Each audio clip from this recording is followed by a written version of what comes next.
नमस्कार साथियों, मैं हूं मंगलेश पटेल और आप सभी का स्वागत है हमारे यूट्यूब चैनल पर। साथियों, आज हम बात करने वाले हैं पिछले कुछ सत्रों में प्रबंध या मैनेजमेंट से रिलेटेड जो एग्ज़ाम में क्वेश्चन पूछे गए हैं, वो क्वेश्चंस की सूची मैंने यहाँ पर बनाई है, तो उनको हम देख लेते हैं। सबसे पहला जो प्रश्न है,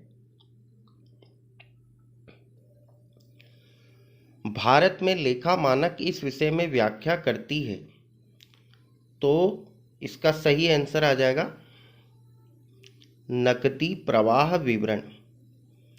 दूसरा जो क्वेश्चन है, आवेदन प्रपत्र पर विवरणों के लिए क्या शब्द दिया जाता है जिसमें सामान्य रूप से उम्मीदवार का नाम, जन्मतिथि, लिंग, वैवाहिक स्थिति, पता आदि शामिल होते हैं। तो दूसरा जो आंसर है, इसमें 4 ऑप्शन दिए गए हैं: व्यक्तित्व, विषय वस्तु, कार्य अनुभव, संदर्भ जांच, व्यक्तिगत जानकारी। तो ये सभी किस में आती है साथियों? व्यक्तिगत जानकारी के अंतर्गत। तीसरा जो है, लेखाकरण का प्राथमिक कार्य होता है। 4 ऑप्शन दिए गए हैं: आर्थिक आंकड़ों का कब्जा, वित्तीय लेन देन से संबंधित कार्रवाई के लिए जानकारी प्रदान करना, गैर आर्थिक लक्ष्यों को पूरा करना। तो इसका सही आंसर आ जाएगा वित्तीय लेन देन से संबंधित। चौथा जो प्रश्न है, आकस्मिक देयताएं में दिखाई देती है तुलन पत्र, अध्यक्ष की रिपोर्ट, शेयर धारकों के नोटिस, तुलन पत्र के लिए लेखा पर नोट्स। तो इसका सही आंसर आ जाएगा तुलन पत्र के लिए लेखा पर नोट्स। पांचवा जो क्वेश्चन है, वित्तीय प्रबंधन का निर्णय प्रकार्य निर्णयों में खंडित किया जा सकता है: केवल वित्तीय और निवेश के लिए, केवल वित्तीय और लाभांश के लिए, केवल पूंजी बजट नकदी प्रबंधन और ऋण प्रबंधन के लिए, निवेश वित्तीय और परिसंपत्ति प्रबंधन के लिए। तो इसका सही आंसर हो जाएगा साथियों डी वाला, निवेश वित्तीय और परिसंपत्ति प्रबंधन के लिए। अगला जो प्रश्न है, प्रशिक्षण के इन क्षेत्रों में से कौन एक कर्मचारी को उसकी समस्याओं को सफलतापूर्वक निपटान करने के लिए तैयार करता है? मानव संबंध प्रशिक्षण, समस्या समाधान प्रशिक्षण, कौशल आधारित प्रशिक्षण या प्रबंधन प्रशिक्षण। तो इसका सही आंसर आ जाएगा साथियों समस्या समाधान प्रशिक्षण। अगला जो प्रश्न है, सातवां, संयुक्त प्रभावन क्षमता पर योगदान में परिवर्तन के प्रभाव का मापन करती है। तो इक्विटी पूंजी, ऋण पूंजी, पूंजी संरचना और ईपीएस। तो इसमें से सही आंसर इसका आ जाएगा ईपीएस। ईपीएस इसका सही आंसर आ जाएगा। अगला है, इस नियम के अंतर्गत ट्रायल बैलेंस का मिलान हमेशा होना चाहिए। अंत में, पहला है, अंत में सभी लेन देन का ट्रायल बैलेंस में स्थानांतरित कर दिया जाता है। प्रत्येक डेबिट का एक तदनुरूप क्रेडिट होता है। परिसंपत्ति एवं देयदारियां बराबर होती हैं। आय एवं व्यय के क्रेडिट एवं डेबिट बैलेंस होते हैं। तो इसका सही आंसर आ जाएगा साथियों प्रत्येक डेबिट का एक तदनुरूप क्रेडिट होता है।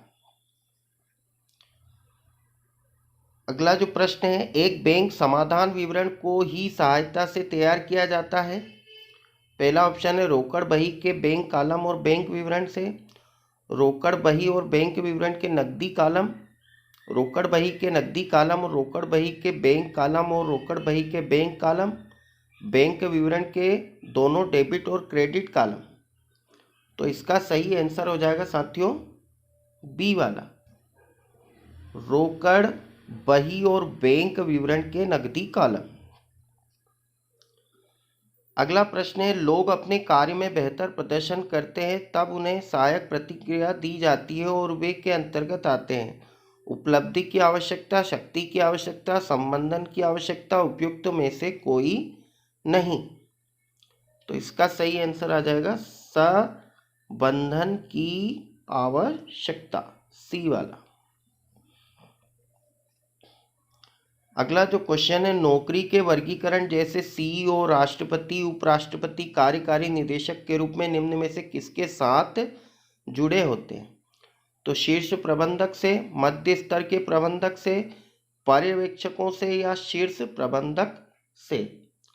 तो इसका सही आंसर आ जाएगा साथियों, शीर्ष प्रबंधक से जुड़े होते हैं।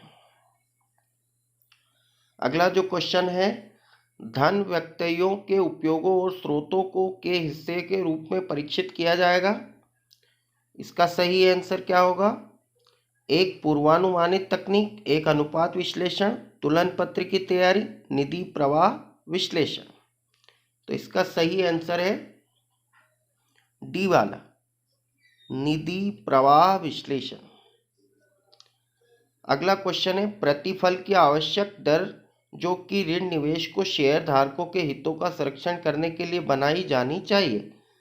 इक्विटी की लागत, ऋण की लागत, बरकरार रखी कमाई की लागत, वरीयता पूंजी की लागत। तो इसका सही आंसर आ जाएगा साथियों, ऋण की लागत। अगला प्रश्न है, पूंजीगत व्यय में परिलक्षित होगा व्यापार खाते, लाभ एवं हानि खाते, लाभ एवं हानि विनियोजन खाते, बैलेंस शीट। तो 15 का सही आंसर हो जाएगा डी वाला, बैलेंस शीट। नियंत्रण विस्तृति को निर्धारित करने का सूत्र किसने प्रस्तुत किया? बार्टल और मार्टिन ने, हीक और गुलेट ने, वी.ए. ग्रेक्यूनास ने, नॉर्मन हार्टन ने।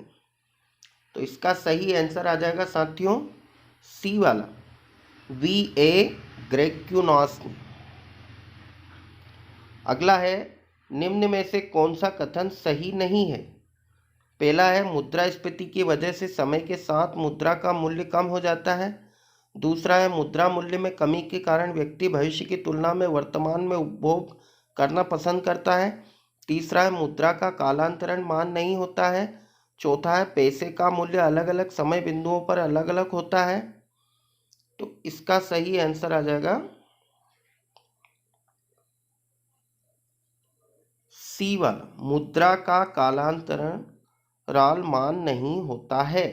ये कथन जो है सही नहीं है, बाकी सारे सही है। अगला है, निम्नलिखित में से कौन सा निधि का स्रोत है?